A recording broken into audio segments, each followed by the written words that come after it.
ഓണമൊക്കെ കഴിഞ്ഞ സ്ഥിതിക്ക് ചുമ്മാ വീട്ടിൽ ഇരിക്കണ്ടല്ലോ എന്ന് വെച്ചപ്പോഴാണ് ഞാനും അമ്മയും കൂടെ കറങ്ങാൻ ഇറങ്ങിയത്. പിന്നെ അതുമാത്രമല്ല, ഒരു സ്പെഷ്യാലിറ്റി കൂടിയുണ്ട്, അത് ഞാൻ പിന്നെ വഴിയെ പറഞ്ഞുതരാം. സോ ഫസ്റ്റ് നമ്മൾ ലോക മൂവി കാണാൻ പോയി. നോർമലി ഞാൻ സിനിമയ്ക്കൊക്കെ പോകുമ്പം പോപ്കോൺ മാൻഡേറ്ററി ആണ്.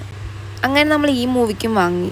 ബട്ട് ഞാൻ കഴിച്ചില്ല കേട്ടോ, കാരണം ഞാൻ അത്രയ്ക്ക് ആ മൂവിയിൽ ഇൻവോൾവ് ആയിപ്പോയി. നിങ്ങളും ആ മൂവി കണ്ടായിരുന്നു എന്ന് കമൻറ്റ് ചെയ്യുക.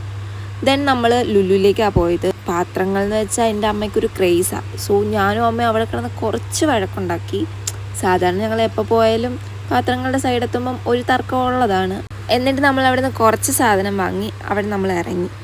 പിന്നെ ഞാൻ ഫസ്റ്റ് പറഞ്ഞ സ്പെഷ്യാലിറ്റി, ഇന്നെൻ്റെ ഫസ്റ്റ് അമ്മയുടെ ബർത്ത്ഡേ. എൻ്റെ ഫസ്റ്റ് അമ്മയെന്ന് പറയുമ്പോൾ നിങ്ങൾ ഓർക്കും ഇപ്പം ആരാ എൻ്റെ കൂടെ ഉള്ളതെന്നല്ലേ. അതെൻ്റെ സ്വന്തം അമ്മ കേട്ടോ. ബട്ട് എൻ്റെ അമ്മ എപ്പോഴും കളിയാക്കി പറയും, നിൻ്റെ അമ്മ ഞാനല്ലല്ലോ, നിൻ്റെ അമ്മ അമ്മച്ചിയില്ലേ എന്നൊക്കെ. ബട്ട് അതിലൊരു കാര്യമുണ്ട് കേട്ടോ, കാരണം എനിക്ക് എൻ്റെ അമ്മേനേക്കാളും അറ്റാച്ച്മെൻറ്റ് കൂടുതൽ എൻ്റെ അമ്മയുടെ അമ്മയോട് തന്നെയാണ്. സോ ഞങ്ങൾ സർപ്രൈസായിട്ട് വീട്ടിൽ പോയി കേക്കൊക്കെ മുറിച്ചു, ഇച്ചിരി നേരം സംസാരിച്ചിരുന്നു, തിരിച്ചു വീട്ടിൽ. അപ്പം എത്രേ ഉള്ളൂ, ബൈ.